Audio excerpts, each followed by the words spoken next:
There you are. Okay, we're back again. I'm Almon, and we're going to kind of go through the whole Bible verse by verse. Can't even talk.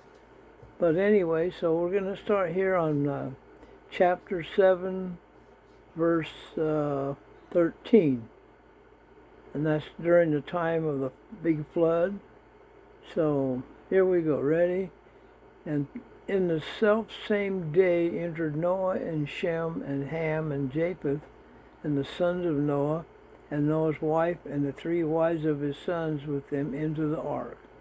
So the whole Noah's family basically jumped in the ark with him. They and every beast after his kind, and all the cattle after their kind, and every creeping thing that creepeth on the earth after his kind, and every fowl of his kind, every bird of every sort. And they went unto Noah and into the ark. 2 of them, all flesh, wherein the breath of life. So, big order for Noah there to get all them things.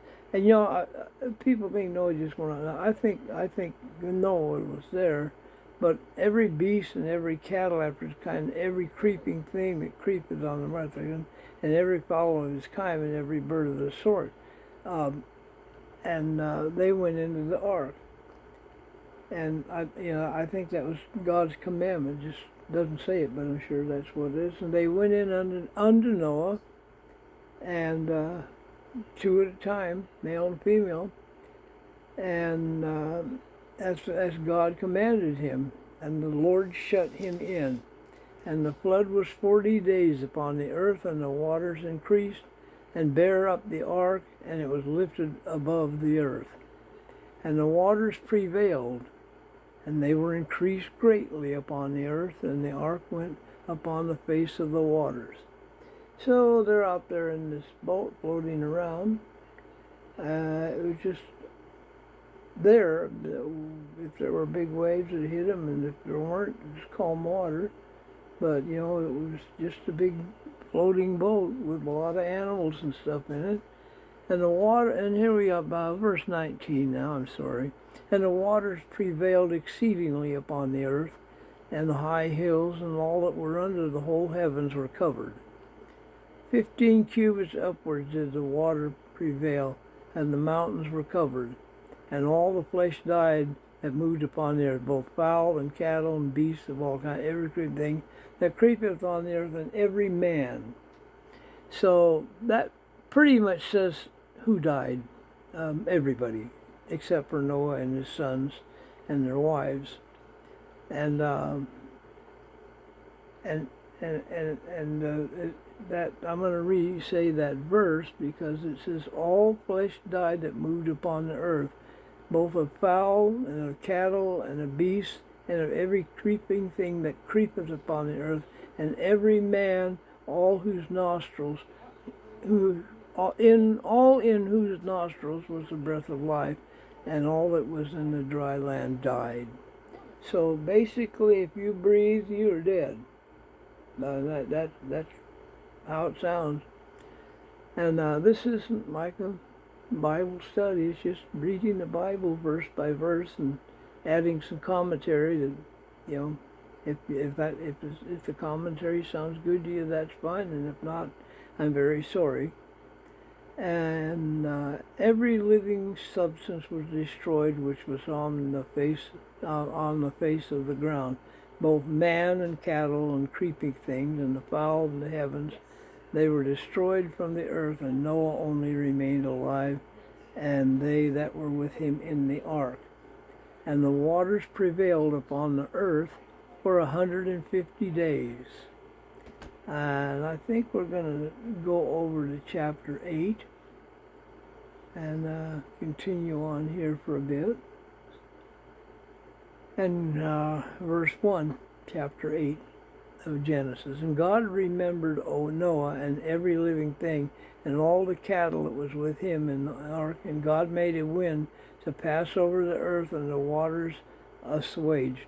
Waters went down, evidently, what that means. Some of these words in the Bible, the King James versions, some of them are pretty hard. But the water started going down, and the fountains also of the deep and the windows of heaven were stopped, and the rain from heaven was restrained. And the waters returned from the off of the earth continually, and after the end of 150 days the water was abated. So that wasn't 40 days and 40. They were out there for just 150 days. That might be about the right month. And the ark rested on the 7th month. Yes, I see. I read that wrong. I thought it said they were out there for 150 years, but days. And the ark rested in the 7th month on the 17th day of the month upon the mountains of Ararat. And the water decreased continually until the 10th month. And the 10th month, on the first day of the month, were the tops of the mountains seen. And it came to pass at the end of 40 days that Noah opened the window of the ark which he had made, and he set forth a raven which flew to and fro until the waters were dried up from off the earth. He also sent forth a dove with him to see if the waters were abated from the face of the ground. But the dove found no rest for the sole of her foot, and she returned unto him into the ark. For the waters were on the face of the whole earth, and he put forth his hand and took her and pulled her into him unto the ark. And he stayed yet another 7 days, and again sent forth a dove out of the ark. And the dove came to him in the evening, and lo, her mouth was an olive leaf plucked off of. So Noah knew that the waters were abated. That's a story about the dove that he sent out and came back with an olive leaf. And so, yeah, it was a pretty good sign that there was some ground out there. And he stayed yet another 7 days and sent for the dove. And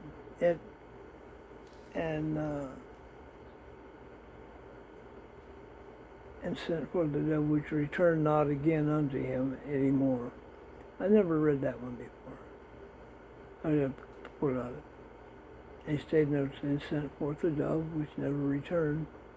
And it came to pass in the 601st year, in the first month, the first day of the month, the waters were dried up from off the earth. And Noah removed the coverings of the ark, and looked, and behold, the face of the ground was dry. And in the 2nd month, on the 7th and 20th days of the month, were the earth dried. And God spoke to Noah, saying, Go forth from the ark, thou and thy wife and thy sons and their wives with thee. Bring forth with thee every living thing that is with thee, all flesh, both fowl and of the cattle, and of every creeping thing that creepeth on the earth, that they may breed abundantly in the earth, and be fruitful and multiply upon the earth. So there's a commandment to go forth and multiply, not only Noah and his wife and his sons and their wives, but everything. Everything says they may breed abundantly in the earth and be fruitful and multiply. And Noah went forth, and his sons and his wives, and his sons' wives with him, and every beast of every creeping thing, and every fowl, and whatsoever creepeth on the earth after their kinds, they went forth out of the ark. And Noah builded an altar unto the Lord, and took every clean beast and every clean fowl, and offered burnt offerings on the altar. And the Lord smelled the sweet savor, and the Lord said in his heart, I will not again curse the ground any more for man's sake. For the imagination of man's heart is evil, and from his youth, neither will I again smite any more every living thing as if I have done. So basically, he's not going to get mad, and he liked the offerings because of the sweet flavor. And while the earth remains seed time and harvest, and the cold and heat, and the summer and the winter, and day and night shall not cease. So what God originally put in place is still there. It's just new people, new animals. So anyway, I'm going to go. I'm going to get out of here. So we'll talk to you later. You know, that subscribe thing and the button and the bell and all the different things that you do. You can do that. Pass this on to people you know if you would. But this is Almon signing off, and hope to talk to you later. You come on back now, okay? God bless.